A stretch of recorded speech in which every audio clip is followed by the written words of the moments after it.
Good morning, students. So first problem ನೋಡಿ. So 14 marks ಪ್ರಾಬ್ಲಮ್ಸ್ನ start ಮಾಡ್ತಾ ಇದ್ದೀನಿ. ಆ್ಯಂಡ್ ಫಸ್ಟು ನಿಮಗೆ ಅಮಾಲ್ಗಮೇಷನ್ ಅಂದರೆ ಮರ್ಜರ್ಸ್ ಮೇಲೆ ಪ್ರಾಬ್ಲಮ್ಸ್ನ ಸ್ಟಾರ್ಟ್ ಮಾಡ್ತೀನಿ. So we have two concepts, ಒಂದು ಮರ್ಜರ್ಸ್, ಒಂದು ಅಕ್ವಿಸಿಷನ್ ಒಂದು. ಸೊ ಈ ಪ್ರಾಬ್ಲಮ್ಸ್ ಎಲ್ಲ ನಿಮಗೆ ಮರ್ಜರ್ಸ್ ಮೇಲೆ ಇರುತ್ತೆ. ಮರ್ಜರ್ಸ್ ಅಂದರೆ ಎರಡು ಕಂಪನಿ ಲಿಕ್ವಿಡೇಟ್ ಆಗಿ and they are going to start up a new company or one company will take over the two ಕಂಪನೀಸ್ನ ಟೇಕ್ ಓವರ್ ಮಾಡುತ್ತೆ.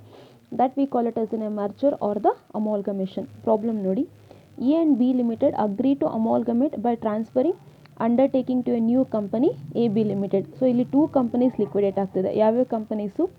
A company and B company. And which is the new company? AB is the new company.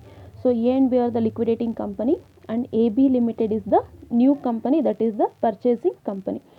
On the date of amalgamation, balance sheet of the companies were as under. They have given the balance sheet. So first balance ಶೀಟಲ್ಲಿ ನಾವು identify ಮಾಡಬೇಕಿರೋದು, ಅದಕ್ಕಿಂತ ಮುಂಚೆ ಇಲ್ಲೇ ನೋಡಿ ಅವರೇ ಕೊಟ್ಟಿದ್ದಾರೆ amalgamation in the nature of purchase.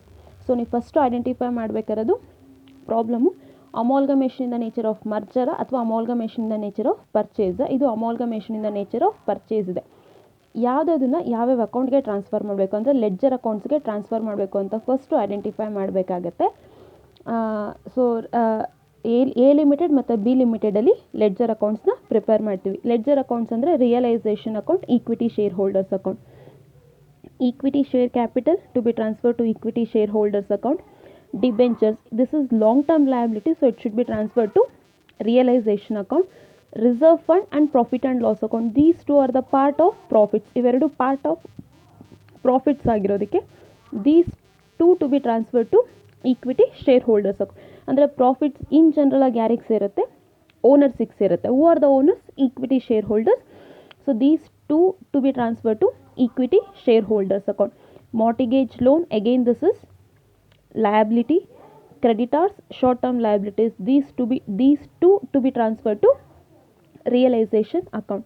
Then assets, sundry assets, freehold property, investment and debtors, all these to be transferred to realization account.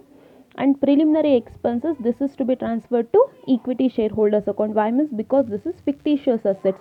ಇದು fictitious assets ಆಗಿರೋದ್ರಿಂದ ಇದನ್ನು ನಾವು ಸೇಲ್ ಮಾಡೋಕ್ಕಾಗಲ್ಲ. So that should be this to be transferred to the equity shareholders account.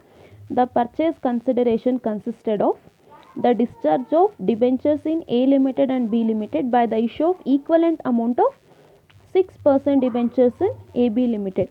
So old rate of interest ಇರೋದು 5%, A B ಲಿಮಿಟೆಡಲ್ಲಿ ಎಷ್ಟು issue ಮಾಡ್ತಿರೋದು 6%. The assumption of liabilities of both the companies.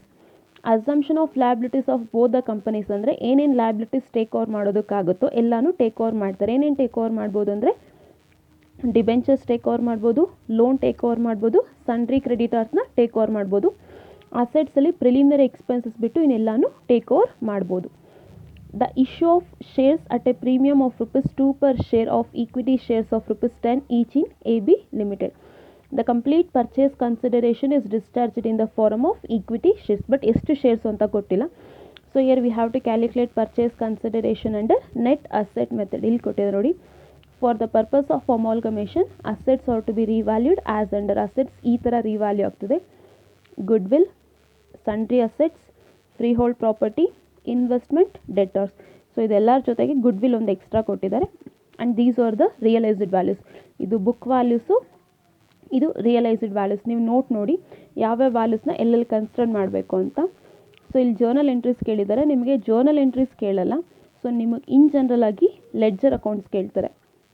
Prepare ledger account in the books of A limited and B limited and A B limited. So and A limited and B limited.